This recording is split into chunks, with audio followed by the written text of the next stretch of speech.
নীল সাগরের গভীরে মুক্তার মতো এক জলপরী বাস করত।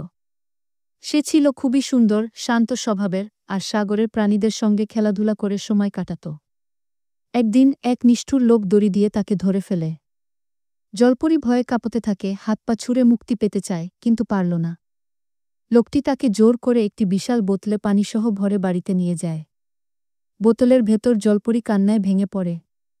লোকটি খুশিতে হাসে, যেন সে কোনো দামি ধনরত্ন পেয়েছে। জলপরীকে বোতলের ভেতরে রেখে সে ঘর থেকে বেরিয়ে যায়। একাকী বন্দি জলপরী বোতলের ভেতর চোখের জলে ভাসতে থাকে। ঠিক সেই সময় জানালার বাইরে দিয়ে এক ছোট্ট সাদা খরগোশ এই দৃশ্য দেখে ফেলে। সে চুপি চুপি এগিয়ে আসে, দরজার তালা ভেঙে ঘরে ঢোকে। তারপর একটি হাতুড়ি দিয়ে সাহসিকতার সঙ্গে বোতলে আঘাত করে। একবার, দুইবার, অবশেষে বোতলটি ভেঙে পড়ে আর জলপরী মুক্ত হয়ে যায়।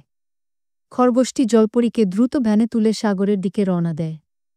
সাগরের কাছে এসে জলপরী আনন্দে পানিতে চলে যায়। জলপরী সাগরে ঝাঁপ দিয়ে আনন্দে নাচতে থাকে, ধন্যবাদ জানায় তার এই সাহসী বন্ধুকে। কিন্তু ঠিক তখনই সেই নিষ্ঠুর লোকটি ফিরে আসে।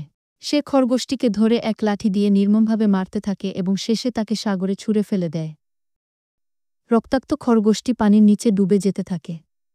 সেই সময় জলপরী তার ছোট্ট সন্তানের সঙ্গে পানির নিচে খেলা করছিল। হঠাৎ সে দেখে খরগোশটি পানির নিচে নিস্তেজ হয়ে যাচ্ছে। জলপরী সঙ্গে সঙ্গে তাকে জড়িয়ে ধরে উপরে উঠে আসে, সাগরের পাড়ে নিয়ে গিয়ে যত্ন করে তার ক্ষত সারে। খরগোশটির চোখে পানি এসে যায়, ব্যথার নয়, ভালোবাসার।